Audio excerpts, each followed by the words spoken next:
So collaborating with people who can help you is a hugely important thing too. I'm not so precious about my work to go, do you know what? This is perfect. Come take it off me. I know I'm learning. I know this is my first novel. I know it's my first screenplay. I know that I'm new to stand-up comedy and I know that I have a lot to learn and I'll make a bucket load of mistakes along the way, but that's okay. I don't mind as long as I'm learning and progressing. And ultimately, if I want to have a really good product at the end of the day, I have to listen to the feedback that I'm getting. And if somebody says it's not hitting the mark, then I have to accept that and go, well, I'm going to try better the next time. Hi, everybody. Thank you for staying with me. And thank you that you tuned back to my podcast. Today is lovely weather outside, but we know where this going getting not better, worse. Who knows? Maybe you like the winter time. And today I would like to introduce a very special girl, woman, comedian. She'll make you laugh. And not only, Val Troy. Val, hi. Well, first of all, I'm delighted to be referred to as a girl. That's a really good start. I'm feeling younger already. Thanks for having me, Tanya. It's really thank you great to be very here. much for coming. Thank you. No trouble at all. Delighted to be here. Well done. Well, I know you came not from the comedian family or famous family. You was doing simple job like accountancy. How come you came?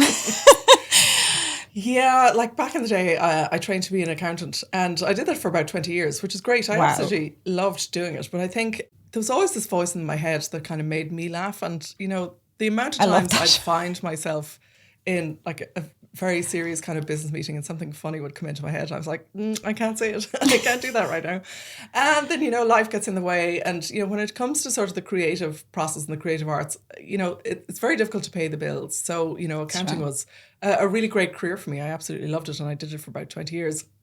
So to be fair, it is a bit of a pivot. It's a bit of a change from accounting to writing comedy for a living. But I think my sense of humour was always there. But I suppose accounting is all facts and figures and so on. I didn't know I could write fiction. But no matter what I wrote, there always seemed to be a little comic twist in it. So then I just decided, you know what, let's just call it what it is and just say, I am a comedy writer. And, you know, that was a big leap too, because before that it was, I'm an accountant. And even though I was writing away in the background, I think it's an Irish thing. You just have notions and you don't want to say that you're a writer unless you can back it up with something. But at some point you just have to own it and get on with it and just having the best, like it's the best job in the world as far as I can see. Just sitting at my laptop and making myself laugh writing jokes. That's interesting. Wow. That is absolutely a great experience for you to count and make everything work well, debit, credit go together. And now you put in a, laughing way? Yeah, just making stuff up for a living. I mean, accounting, I call it my journey from facts to fiction because that's really what it is, because I suppose accounting's all very logical, it's all very serious, but I would always say you can tell a story with numbers too, because that is kind of what accountants do. But I suppose during lockdown, during COVID, like so many other people, I had a little bit of a rethink and thought, well, what is it that I would like to do? And I kind of looked at what I had and where I was at in life. And at that stage, my kids were all teenagers and all the freedoms that come with that, them being more independent. So that gave me a lot of flexibility, a lot of time. I knew that I wanted to work at home. I had a really good laptop. I could type at speed. And as I always say, the voices in my head kept telling funny stories. So I thought I'd write a few of them down. That seemed like a good thing to do. So the very first thing I did is I found an online course. It was a freelance writing course and it was mostly serious, but there was one piece at the very end. The assignment was to write a piece of fiction. And I was going, I don't know that I can do that because I'd never done it before. But I said, you know what, to get through the course, I'm just going to have to knuckle down and get it done.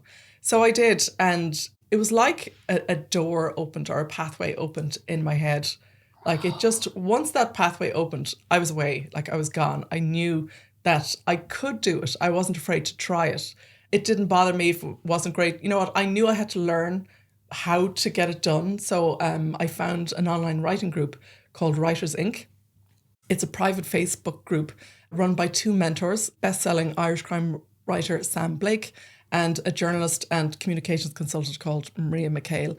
And they moderate a group, there's about 100 people in it now, and they teach all the skills that you need in terms of the craft of writing, but also all the motivation and handling rejection and resilience and all that sort of stuff too. So it's kind of everything you need. It's a full toolkit to help you to become a writer. And the best part about it is it's like a club, it's like a social club as well. It's like a community of people who all have the same shared objective. And together we're all on this pathway to publish books in the first instance. And this year, about 4 of the group have published books. Ruth O'Leary has a best-selling debut. Lucy O'Callaghan has had another bestseller. Anne Hamilton in the UK. Linda McAvoy's coming. Her book launch is coming in September. Wow. So that's 4 this year alone. And last year we had Sharon Black as well. So it works. The system works, and we just have so much fun. I think people think writers are very solitary people and that it's no crack and you do it all alone. Sometimes it can be all of that. And to be honest, I love working by myself. I love working for myself and by myself, but I also like to be part of a community of people who are trying to do the same thing.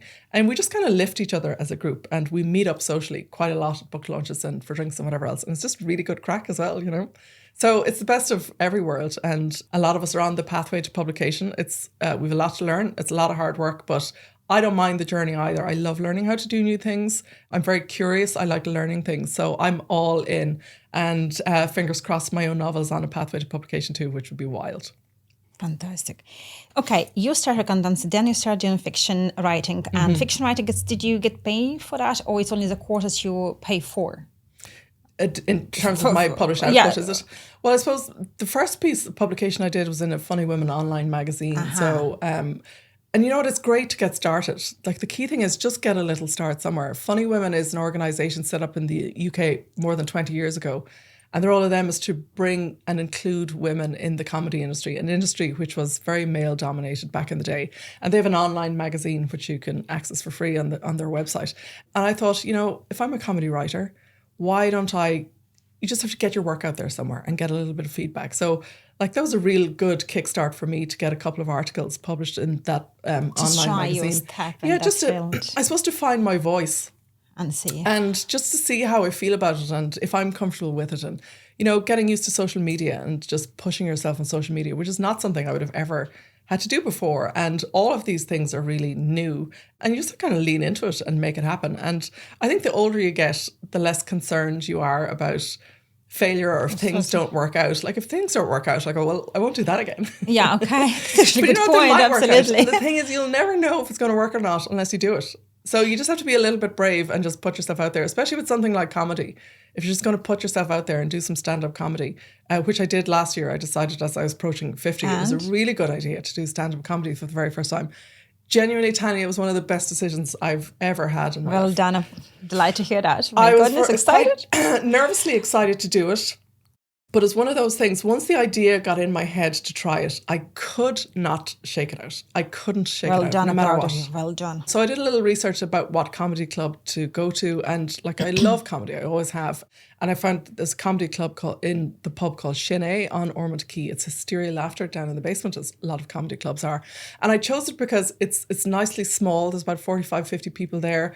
It's really inclusive. It's really supportive of debut acts. And I just got great support from the MC on the night, the comedian Ali O'Rourke. Great advice. I mean, I could have pulled out the afternoon of the show and she wouldn't have minded. But I said, you know what? I've made a commitment to do it, so I'm going to do it. And I just went through a whole wave of emotions, from this is a great idea, I should do it, to oh my God, this is awful, I should really not do this. But I said, you know what? I've committed to do it. I'm going to do it. And I written my set. In my head, it was funny. So I wouldn't know if it's going to be funny to anybody else unless I said it out loud. And I suppose with my accounting background, I was really used to public speaking.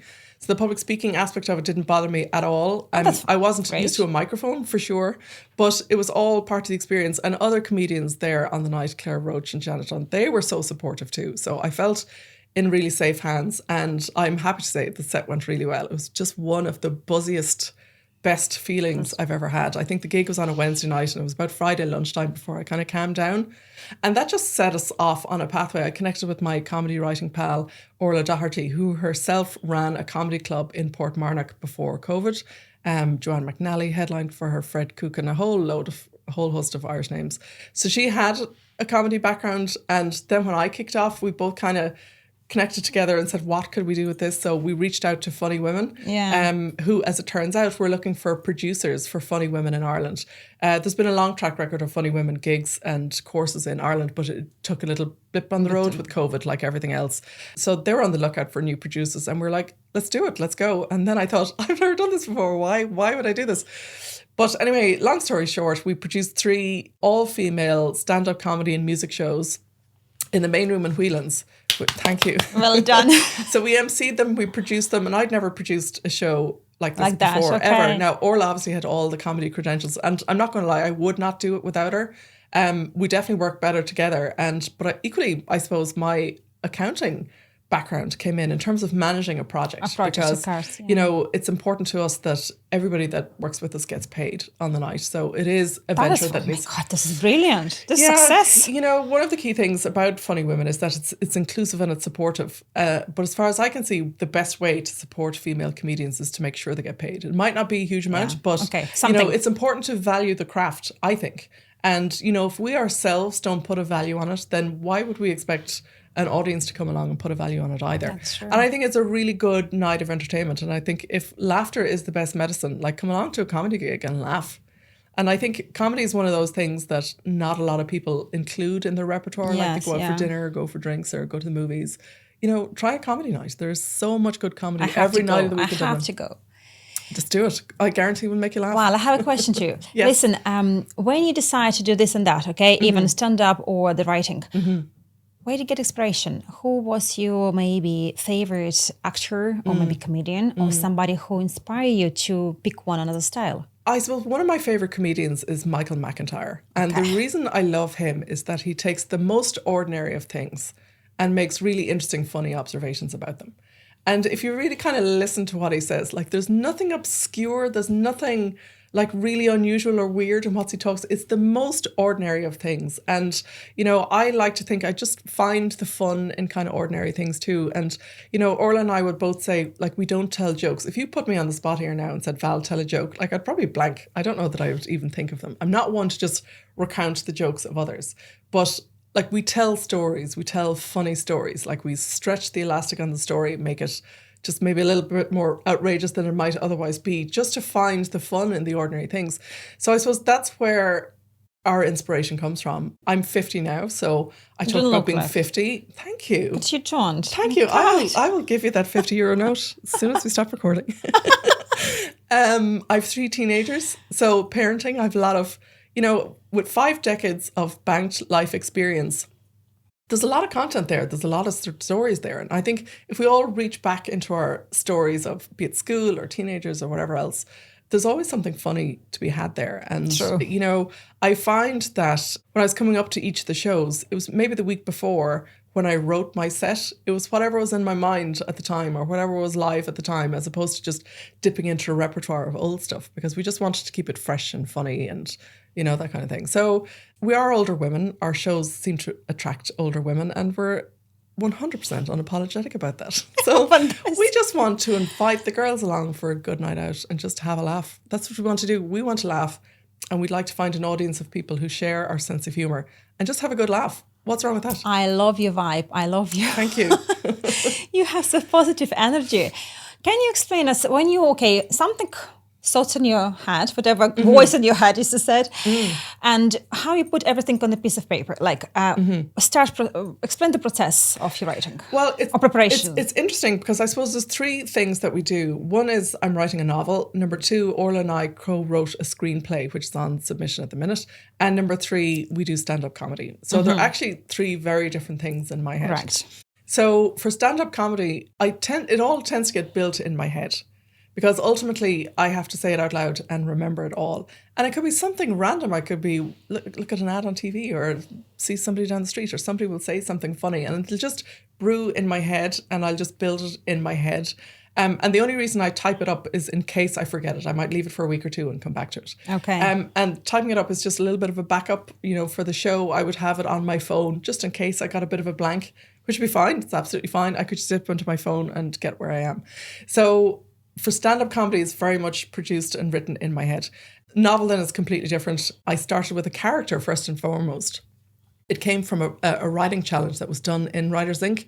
And I thought this character, and it was just a photo of a lady sort of looking at the side holding a glass of Aperol Spritz, I think. And she looked like she was the crack. She looked like she was the crack. No, she was joking. And I just thought, gosh, she could... And it was at the start of my sort of creative writing journey. I thought she could go on some savage adventures, and then she would have best friends, she would have siblings, she would have parents, and what would she do for a living, and what did she want in life? So that all manifested itself as a novel. I'm not a big plotter. I think life isn't plotted, conversations aren't plotted. Yeah. So I would write a chapter or two and I go, God, I wonder what would happen next, or what would she say next, what would she do next, what would the people in her world say or do? And that just evolved from there. And then writing a screenplay is something completely different altogether. It's all dialogue, dialogue, dialogue, dialogue. And then you add kind of stage directions in the back and sort of give like loose instructions as to how the whole thing might play out. Like, is it at the morning? Is it at nighttime? Or the inside or the outside? And kind of build on the dialogue. So they're three completely different skill sets as far as I can see, but I still have a lot to learn and a long way to go. But we're constantly learning, we're constantly refining, we're constantly working with people who help make our output better. And like, there's great learning in it and there's really good fun in it. And, at the end of the day, we're trying to create products, be it a novel or a stand-up comedy or a sitcom, that people will enjoy, that will be really good Absolutely, to watch. this is most important. So, and we've so much to learn and we know that. So we just keep going. Okay, this is kind of a sometimes I would say iffy part, because when you start put all together, this could be maybe a whole for a week or two, maybe months, and then you're back to from one project to another because there's so many of them. It's need to keep in a hat. Yes. So, but it's how you what you do to keep yourself on track to follow all that. Do you have diary? Okay, this week I'll be look at this one, or you feel try to go by your feeling in your heart. Well, Tanya, as I'm an accountant, administration is my special skill. Spreadsheets. Okay, that's are well the done. heart of my world. So, like, I'm a very organized person anyway, and I suppose because I did the whole accounting thing for 20 years, I'm still conditioned as a 9 to 5 Monday to Friday girl. So I can be very productive in those hours. Yeah, Fantastic. I tend to keep the weekends free just kind of leave it behind, because I think if you do it 7 days a week all over the place, I think I might get quite jaded and tired of it. And if I'm jaded and tired, the output won't be good either. And because I'm working from home, like the kids all ramble in from school from 3 p.m. onwards, and it's great to be there. Like, I want to be there For them. parenting as well. So really my work day is probably from 9 o'clock till 3 o'clock in the afternoon. And that's a lot. And I find, like, if I wrote 1 or 2 chapters, I think I would need some time to think about it and figure out where it's going. So I could be unloading the dishwasher going, oh, I know what I'm going to do next. So it can still kind of permeate in my mind. But in terms of like solid laptop time, I'm so used to that. I mean, that is my way of being. So I can be really, really productive in a short amounts of time. And because I suppose the industries take quite a long time to brew, they can all happen simultaneously. But I do like to immerse myself in one thing at a time, rather than like in any one day, I wouldn't do all 3 together. Yeah, I'd like to stick at something for a few days. So it does take a fair bit of discipline. But then, when it comes to writing, what I've learned from listening to other authors and reading articles and so on, it's whatever works for you. Like, that works for me. Okay. Some people might catch a half an hour in the morning, or some people like to write late at night. So it's whatever works for you. So I don't think there's any real one way of getting it done. But that's what works for me, because I'm a conditioned 9 to 5 girl and never too far from a spreadsheet. The way how we're talking about it sounds like, oh my God, I have a dream job. I have a dream life. But I believe you come across some challenge. What's the biggest one from recent one? I think the biggest thing that writers face more often than not is rejection. And, I've been rejected left, right and centre too on the pathway to where I am now. And I suppose there's a couple of ways of looking at it. If you go, oh my God, I'm rejected, and you just pack it in and leave it, that didn't work for me. I was really lucky in that the rejections I got were very positive rejections. It was like, I like this, I like this, I like this, but overall I don't love it. So that helps me identify what is working. And then I have to have a good hard think about maybe what bits aren't working and work on that. So I see all of that as feedback. I mean, rejection is par for the course when it comes to writing. I don't think anybody doesn't get rejected. But I'm the type of person where I go, that's it. It's rejected. They haven't gone for it. I go, that's absolutely fine. I'm just going to move forward. But also I go, I'm not just going to submit the same thing again and again and again. I'm going to try and improve on it and build on it. And I think if I reflect back on the reasons why I've been rejected in the past, it's because I submitted too early. It wasn't quite ready. Okay. And every time I just add more and add more and add more. And I found that working with my agent, Nikki Lovick, who was an editor herself back in the day, she has brought so much expertise to my novel manuscript, and she has helped me elevate it a couple of levels. And I know that I wouldn't have been able to do that without her help. So collaborating with people who can help you is a hugely important thing too. I'm not so precious about my work to go, do you know what? This is perfect. Come take it off me. I know I'm learning. I know this is my first novel. I know it's my first screenplay. I know that I'm new to stand-up comedy, and I know that I have a lot to learn, and I'll make a bucket load of mistakes along the way, but that's okay. I don't mind, as long as I'm learning and progressing. And ultimately, if I want to have a really good product at the end of the day, I have to listen to the feedback that I'm getting. And if somebody says it's not hitting the mark, then I have to accept that and go, well, I'm going to try better the next time. Okay, can you tell a little bit more about your novel called What Could Possibly Go Wrong?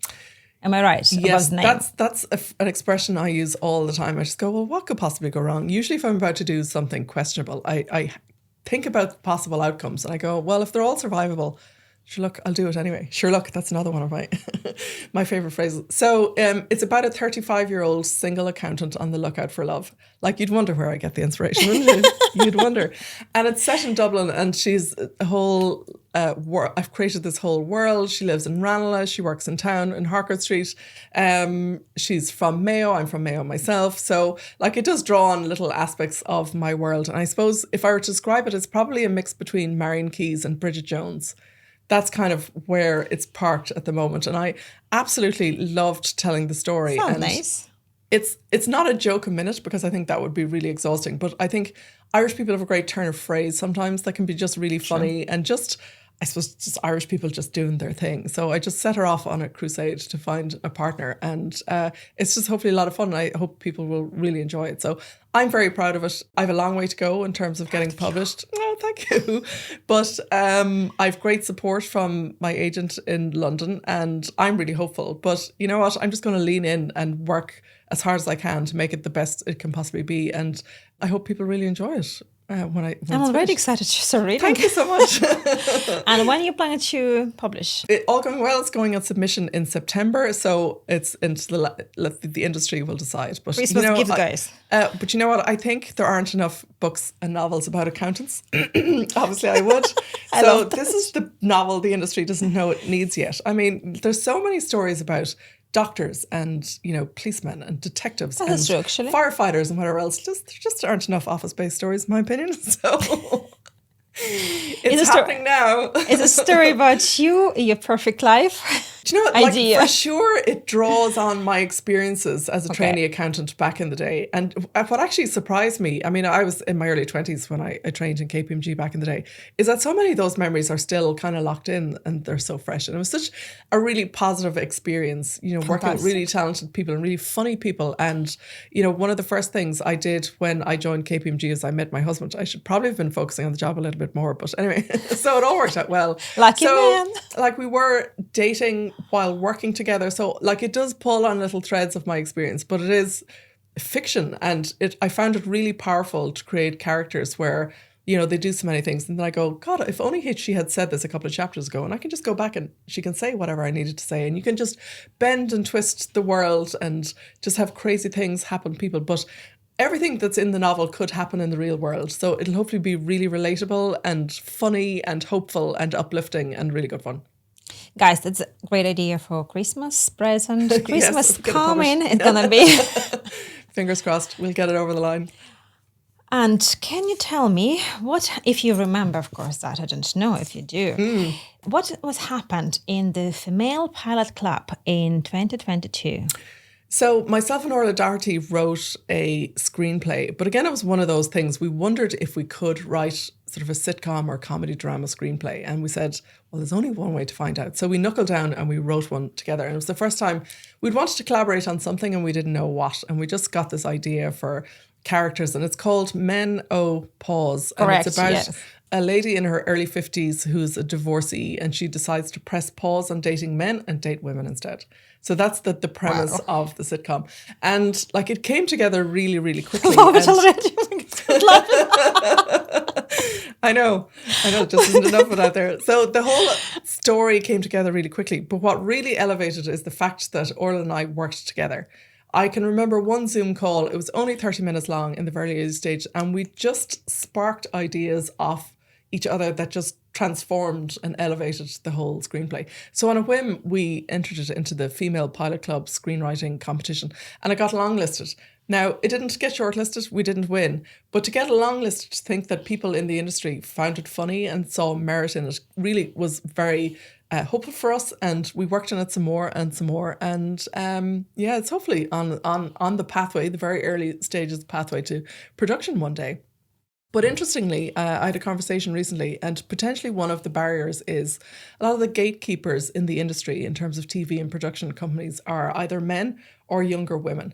And because the content is for older women, it's not a story about menopause. Our main character just happens to be in her early 50s. Now, for sure, it impacts the proceedings, but it's not really about that. It's just fun. And I think, like, I suppose as older women, I don't think there's an enormous amount of content created for older women. And I suppose what Orla Doherty and I are trying to do is to create, we're effectively older women, entertaining older women. And we've joined up with Barbara Scully, the author and broadcaster. She has been part of our Funny Women Whelan's show.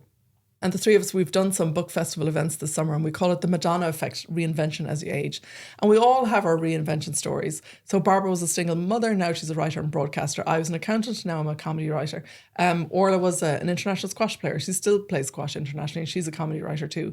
So we've just all kind of reinvented ourselves in our early 50s. And it's really kind of entertaining, uplifting.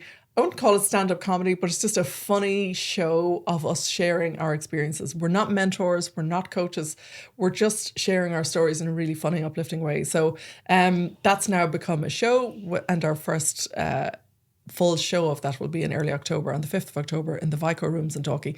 So really looking forward to that too. But again, we haven't done it before. We're going to workshop it. We're going to hopefully make it really funny and really entertaining and see where that goes. I'd like to get an invitation there, my gosh. Yeah, let's do it. Let's go. Okay, so would you say Orla would have some influence on you? Oh, without a doubt. Maybe it's a bad influence. Orla. Oh my goodness, did you hear that? I'm only joking. Orla and I met online in Writers Inc. during COVID, so it took a couple of months before restrictions lifted, before we actually met in person. But we both gravitated to each other because we both write comedy, and we both share the same sense of humour, and we're both in our early 50s. So there's a lot of common ground there already. And we just get along like a house on fire. So we work really well together, and we have a great relationship now behind it all as well. But for sure, there is no way I would have... I remember when Orla told me she ran a stand-up comedy club, my first thought was, oh my God, I could never do that. But then I thought maybe that's just one of the stories we tell yourself. How do I know I could never do that unless I do it? So I suppose Orla probably inspired me to do that. And when I done it, we both worked together and connected with Funny Women and started producing the shows. There's not a chance I would have done that on my own. Not a chance, because I wouldn't have had the comedy connections. I wouldn't have the courage, and we just kind of egg each other on. And I suppose our catchphrase is that we're better together, because we are better together. We motivate each other. We laugh all the time. We work really well together, and we just keep going and see where it ends. We have such a great relationship behind it all, and we laugh nonstop. So it doesn't even feel like work. In fact, when we're working on something, kind of our vibe is that if it begins to feel like work and we're not having fun, we're not going to do it. Okay. So I think that's just a great foundation for any project, because if we're having fun, hopefully that will translate into our output. And if we're not having fun, then it's not going to be funny for anyone else either. So it's all about just having fun. Who picked the name Chatterbox? Oh, well, we had a very lengthy back and forth on WhatsApp. Orla is actually Irish, but she lives in Prague. So some of our finest work is on WhatsApp. So, I'm sure we ran through a lot of options, but it just evolved in a sort of back and forth. And when we hit on Chatterbox, it just hit us. It just made so much sense, because we chat nonstop. As I always say, I'm all about the chatter and Orla's all about her box. So, and that's kind of our Orla's definitely cheekier than I am. She's a little bit braver than I am. And she has so many stories to tell. She's written a memoir of her fascinating life of sort of mental health, LGBTQ, all her squash life. She lived in the States for 20 years, but it's all through the prism of comedy. She could be describing something really serious, a really serious moment in her life, but you still go, I don't know if I should laugh or not. Everything is through the prism of humour. And I think that's why her memoir, which is called I'm Not Bipolar, I'm Irish. So she's on the pathway to publication there. Doesn't the title just sum it all up? And it's just such the perfect title for Orla's memoir, and it just sums her up, because it's such a positive, hopeful, amazing life story. She undersells herself, I think, in terms of the content on her memoir, and I think it'll be really powerful, and I think it will influence and support a lot of people.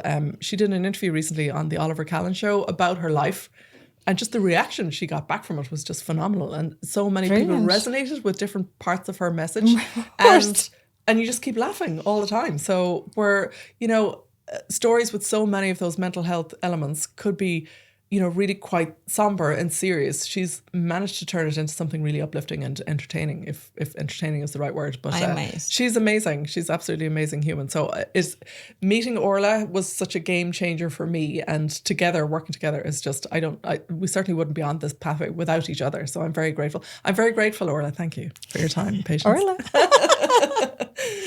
So it's a funny woman. It's like your project with Orla together, and you too as a producer, right? Yes. So Funny Women has been going for about 20 years or so, mostly in the UK, but they also have branches in Amsterdam, Rotterdam, in Switzerland. And obviously a lot in the UK as well. So we are the producers in Ireland.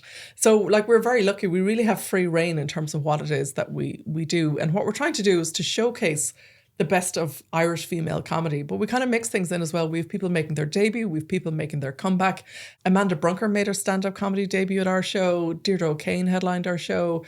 Emma Doran. So we've managed to attract really big names, and it's kind of a 2.5 hour show of comedy and music. So we have live music at the start and end as well. So everybody leaves on their feet, clapping and laughing. And our challenge is, as an accountant, I love a good KPI, a key performance indicator, and I call it the wet your knickers index. We want people to wet their knickers laughing at our show. So that is our challenge. I'm in a queue. And because a lot of our audience are over 50s, they might be wetting them anyway. So you might as well get good value for money out of the bladder leak underwear. That's what I say. So you have pharmacy around. So we just want to have a laugh. And we found, interestingly, that I'd say about 95% of our audience is women. Now, initially, we didn't set out to target women, not at all. And I was a little confused as to why men didn't come along to our shows. And I checked in with my peers in the UK, where the balance isn't quite 50-50 men and women. It's probably more 60-40 or maybe 70-30, but certainly a lot more men come to comedy shows in the UK. And I had a chat with Lynn Parker about it to get her view as to why this is. And she was like, so what? Fill the room with women. It doesn't matter. She's like, if the men don't want to come, it's their loss. Problem, yeah. So obviously some men do, and everybody is so more than welcome. But as I always say, we're going to be talking about you at the show, so you might as well come along and hear what we have to say. But it's such a good girls' night out. You bring your mom, your aunties, your girlfriends, your best friends, and just come along and laugh for 2.5 hours and have some live music as well. So that's what we have brought to the Funny Women. When is the next performance? Oh, you know what? We've had the best summer. We've taken the summer off, taken a foot up. We've travelled a lot. Orla's been playing a lot of squash. So it's back to school week right now. So I'm just channeling all my back to school energy. So we need to knuckle down and plan our next show. So we're always constantly trying to outdo each other, which is getting more and more difficult. I'm coming anyway. Yep, let's do it. Put me on the list, come to me. So hopefully this time we're going to try do something a little bit different, because we just like to keep mixing things up a little bit. So we'll always have a new lineup and have new music, and it's going to be great when we knuckle down and plan it. Oh my God, I'm amazed. Oh my God, the story I heard today. Well, what about the Chatterbox? Because you said you're working together and you are producing. Where people can find you as a Chatterbox, on which platform? Yeah, Instagram is best. It's We Are Chatterbox, and also to follow myself, Val Troy, and to follow Orla Doherty, writer, and all our news generally comes through Instagram. That's probably the best place to find us. So we'd love and appreciate a follow, because we're so grateful for the support that we've had. We're so grateful for people who've bought tickets to our sold out shows, which is just I still sometimes just pinch myself and go, how are we here? And for me, nearly the best moment at the end of a show is to think that we have a room full of people who have come to the show because we took the trouble to organise it, and they've had a really, really, really good time. So I want people leaving with running mascara, pains in their jaw, pains in their side, wet knickers. That's what we're looking for. Pharmacy behind. And we just want to laugh. laugh. That's all we're trying to do. Have a good night out. Also, knew that you're agent of the WJM Literary. That's right. So what is that? So in terms of the pathway to publication, obviously people can self-publish, and some publishers you can approach directly. But for me, the pathway was to get an agent to help me navigate the world of the publishing industry, which is a new industry to me. So because we had the screenplay, and because we had screenplay got longlisted, and because we each had our novels, WGM Atlantic are film and TV first, but also literary. So all our projects get managed there. So thankfully, both myself and Orla are represented by WGM individually for our individual projects, and we're represented jointly for things we work on together. So we're at the very start of our journey with WGM. So hopefully the sky's the limit. So we're just going to work hard and work with the expertise from WGM and see if we can make some really good products that hopefully make people laugh. And that's kind of the pathway we're on at the moment. So as far as I'm concerned, it's the best job in the world. Sometimes I'm just sitting at my laptop making myself laugh. And I just think it doesn't get much better than this. So, you know, if we can make it work, we're just going to work really hard and hone our craft and learn as much as we can and connect and network with really interesting people. And if the journey we've had so far is anything to go by, like, I can't wait to see what comes next, because there is no way I could have predicted all the crazy things we've got to do, like get to meet people like yourself, to be on podcasts. We've been on TV, we've been in the Sunday Indo, we've been on radio, we've co-hosted our own radio show. Like, we've just done so many things that are beyond what one might expect of two L1s in our early 50s. But we don't feel old, so, you know, we're very proud to be in our 50s. Girls. We are proud to be in our 50s. We are proud to be healthy and well. We are very grateful for all the opportunities that we have. And we're just going to exploit the freedoms that we have now to make it the best that we can do. That's the plan. Fantastic plan, and I love it. And to be honest, that is a magnificent idea, because people need to understand, women after 40, 50, they still have a life, not only kids, grandchildren, whatever is existing there behind the corner. 100%. And that's the thing, as mothers, we tend to prioritise our family. And I did myself, and I'm very grateful that I have. Absolutely. But I like to think, you know, why can't my hopes, dreams and ambitions run alongside theirs? I don't have to collapse any of theirs to achieve mine. Let's all do them together. And one of the key messages we've learned from Barbara Scully is that, you know, she would say, embrace all the freedoms that come with being in your 40s, 50s, 60s and beyond. Embrace all those things. And there is no reason why those decades can't be as fulfilling as the earlier decades, because you have all these freedoms. Like, your children are older, they're more independent, so you have more free time. So make the most of it and just go for it. And that's kind of the essence of our show, The Madonna Effect, Reinvention Stories, is look what we've done. And I would consider myself the most ordinary person you'll ever meet in your life. And yet look at the crazy things that we've managed to accomplish, because we've kind of collaborated together and worked together. And it's about being open to opportunities and maybe saying yes to things that you might not have said yes to before, or just mixing things up a bit. You know, one of the things I listened to recently, when Marion Keyes was promoting her new novel, My Favourite Mistake, she talks about women feeling invisible and the invisible women. And I get that.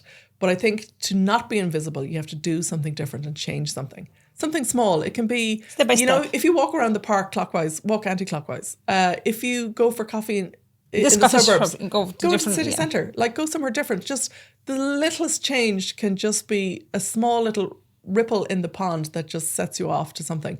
You might meet somebody interesting. You might have a conversation that triggers something, and you just might get going. So I think if you don't want to, first, not to criticize anybody that feels invisible. I think that's amazing self-awareness. That is amazing self-awareness. I think the first step to solving a problem is identifying what the problem is. But then just shake it up a bit, mix things up a bit. Nothing bad. What could possibly go wrong? Nothing. Only you'll be change the direction, maybe bus stop different one, or maybe dress different, whatever, coffee different. Yes, it can be anything. It can be, you know, go for a swim, go for a walk, do something that you haven't done before. It can be anything. Give me any small thing that can change things up, or maybe introduce you to a wider circle of friends that are completely new to you. And like, I love people. I love talking. I'll stop talking eventually, Tanya, I promise. You're fine. I love just getting out there and meeting people, and you just never know who you're going to meet or what it's going to lead to. And that's the best way to not feel invisible, in my opinion. Would you say it's talk about the comfortable zone? You need to leave your comfortable zone that you create maybe for ages, and then when you turn a particular age, whatever, you need to think, what's the next chapter of my life? Mm-hmm. And you have to live for progression. You have to live what you had, basically. Not completely, but stepped out. Yeah, like, it takes a little bit of courage to try something new. You know, it really That's does. True. And it can take a little courage to try something new on your own. Because, you know, especially if you're in sort of a family setup with a partner, people tend to do things together all the time. And it can be, I think for women in particular, it can be a real challenge to do something new on your own. But honestly, it's so rewarding. It's so well worth the risk. I can't recommend it highly enough. And you can just start real slow, real simple, at your own pace. in your own comfort zone and just try something new. You just be surprised because all of these things that we've tried, at this stage we sit down and go, right, what haven't we done? What can we do now that could be a little bit bonkers and mad? I mean, for instance, I've always wanted to play the piano. Since I was a kid, I've always wanted to play the piano and I never did. So about 2 months ago, I started piano lessons. I'm delighted with myself. I have a long way to go. I have a lot to learn. I have to learn how to read music, the whole shebang. But I love it and I'm going to lean into it. Done. So that's something new, something I've always wanted to do. And I don't know why I've left it so long. I guess you just prioritise the needs of others. I mean, if my kids wanted to play piano, none of them did, as it turned out. I would have made it happen, and yet I didn't make it happen for myself. Whereas now I'm in the phase of having a little think about what I'd like to do and give it a go. Fantastic. Oh my God, you so inspire me. There you go. I'm telling you. Oh my God. And one in your blog, in your bio, so I read this. You said, listen, mommy, I'm on the radio. What does it mean? Yeah, so like it's one of these, I suppose it's a country expression maybe. It's like, look, mommy, I'm on the telly. So it's like, listen, mommy, I'm on the radio. Okay. So, you know, we got on TV, we got on radio, and we've just done some really interesting things that have just been so out of bounds for us, but we've just made it happen. I mean, both Orla and I, we're real hustlers too. We put ourselves out there and say, look, this is who we are. This is our basically describe you. Story. Okay. And I think people are really interested in the fact that we're older women. And, you know, in my case, that I was an accountant. And they're like, you were an accountant and now you're a comedian. Like it's just such a random thing to do. And it's just hopefully inspires and uplifts others to try something a little bit random. So, yeah, so when we do something interesting, I pop it up in my blog, which is on valtroy.com. So just have a look. You'll see all our antics that are happening there. And it's also like a diary for me to capture it in the moment, like what I'm doing. Because if I don't really capture it and just pop in a few photos, I don't want to forget these experiences because they mean so much to me that I've had the courage to do them and have the stick-attedness to work past rejection and to keep on going. And it's a lovely little memory for me to capture them all in a blog, and hopefully people will have a laugh and find it entertaining on the way, because I think, you know, I share all the good stuff, but I also share the stuff that goes completely arseways, because that can be funny too, because look, not everything is perfect, you know. That's so true. Oh, that's I just have a go. Well done. No, honestly, I'm so inspired by you, and thank you. Are you amazing. Two of you, or you two, because you're like a two pal together. Yes. One more question, and then we'll have a funny part of our okay. I'm very nervous about this. Listen, if we talk about the advice for other youngest people, not youngest people, people who decide to step in this industry, what's the advice you would give it to them? You know, I think there are no barriers to entry into this industry, because if you put a funny post or a funny story on Instagram or a funny post on Facebook, or if you send a funny WhatsApp to your friends, if it's funny, it's funny. And that's all there is to it. And I think social media can be really, really, really helpful in this one. Personally, I'm not an actor. I haven't done any sketch comedy, but there are a lot of really funny sketch comedians, and anything could be funny. And if you're comfortable sharing it, and if you find it funny, then that's all you need to pop it up online. And I think the only way you will know if this is going to work is to try it. And there's so many opportunities, like, for instance, the Funny Women magazine. If you think you have an article of 750 words or so, you can submit it in and get it posted. And you can get feedback from that. They share it on all their social media and so on. And once you get a little start, or if you enter a little competition, or a little bit of validation can go so far, I found in my experience. Like the first short story I wrote, I entered it into a competition and I won $20. It might as well have been $20 million. It meant so much to me that somebody read it and enjoyed it and said, you know what, there is value in this. So yeah, I call it $20 million because it just meant so much for me. And just one thing leads to the next, leads to the next, leads to the next. And if you're kind of open to opportunities, and if you're just willing to pull at those threads and just willing to put yourself out there, then there's no barriers as far as I can see. Fantastic. Wow, it's amazing. Now's the tricky part. Okay. Drinking lots of water. So if you know you're working with such a wonderful woman, are they all in the Funny Woman Club? So Deidre O'Kane, Justin Stafford, Sinead Colbert, Sophia Cadogan, Amanda Bronker. Amanda Bronker, absolute legend. I have a picture of them on my phone to remind you how they look like. Okay. While doing that, I'll explain to you. Okay. So basically, we'll start what are the from rules of this game? Deidre O'Kane. You look at her. Yes. And I'll show it to our... I have tickets for that show in a couple of weeks. I can't wait. Oh, fantastic. See, guys? Yes. Okay. Love Deirdre O'Kane. She is the queen of comedy, and I hustled my way to meet her at a comedy gig, and I didn't imagine she would accept for a second, but I asked her if she would like to be a part of the Funny Woman show, and she said on the spot that she absolutely would. Fantastic. So I went from being at one of her shows in the Olympia in February of last year to introducing her on stage at one of our shows. Absolute pinch me moment. She is just a legend, and she's so funny and so kind. Love her. Well done. Okay, now I have 5 animals, and you have to pick which one would have association with her. Panda, rabbit, wolf, fox, otter. Oh, I'd probably go fox. In my head, I was going like slinky black cat, because she's just so elegant and so stylish. But from that list, I would go fox because she's sly and funny and, out at night. Fantastic.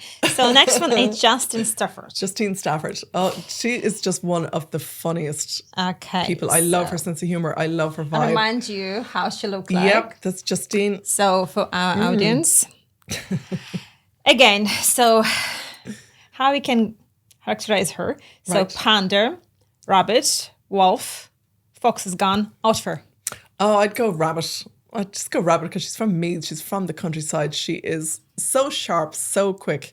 Love her sense of humour, love her vibe. She's great. Great to work with. Love her. Okay, next one is Sinead Colbert. Sinead Colbert, yeah. She's one of the dirt birds. Really, really funny. Okay, so rabbit and fox gone. So it's left panda, wolf, and otter. God, I don't know what I do with an otter. I'm going to go with otter. Otter. Let's just go with otter. I don't know why. She's a good swimmer. She could be. She could be a good swimmer. I love her vibe. Love her sense of humour. She's so relatable and so funny. And she's one part of the Dirt Birds, and the other part, Sue Collins, was also part of our show. Absolutely love the Dirt Birds. They're on tour all over the place now, so it was a privilege to have them at our shows. Okay, the next one is Sophia Cardigan. Again, Sophia. Love Sophia. She was just one of the finalists in the So You Think You're Funny. She will be at the Dublin Fringe soon. She's just back from the Edinburgh Fringe. She is one to watch. I'm calling it now. So Sophia Cardigan is her name, but she's Sophia Wren now for comedy purposes. So she is an absolute sweetheart. I love her. She's very funny. Okay, left panda and wolf. I'm going to go with wolf. I'm going to go wolf. Wow. She's edgy and she's confident and she's just so lovely though at the same time. And I'm telling you now, she's one to watch. So I'm going to go with wolf. So I'm trying to think who's left with the panda. I love it. Cute and cuddly. Who's left? Left is Amanda Brunker. Oh, Amanda. I adore Amanda Brunker. She is one of the hardworking, funny, creative. She is remind you, such a fabulous audience. Person. So I guess Amanda the panda. There you go. So she's panda, yeah. Are you happy about panda? Amanda Panda, by the way, it works. We met Amanda for the first time at one of her plays. Like, her plays are phenomenal. She's one called Curiosity, which we saw recently, and they're just so well written and so funny. And she's just such a lovely, bubbly, supportive person. She's brilliant, and she made her stand-up comedy debut at our show, which is another pinch me moment because it was just phenomenal to have her there. And she's just such a supportive person. Honestly, she's a star. Like a panda. Thank you very much, Val. It was absolutely my pleasure to have you over, and it was lovely chit-chat. Lovely. Thank you for having me here. It's just great to talk. Sure, look, it's what we do for a living. Talk. Laugh loud and about. This is it. And laugh along the way too. So thank you so much, Tanya. I really appreciate it. Thank you very much. Guys, thank you very much for staying with us. I hope you enjoyed our episode. If you'd like to know more about anybody, text me. And by the way, thank you very much for your support. Thank you for all the kind messages. I'm so appreciated. The next one of my next episode is going to be the chocolate factory at home, or it's going to be a beauty treatments, like a beast and beauty. Who is a beast? Who is a beauty? You will decide. Stay with us. Thank you very much. Bye.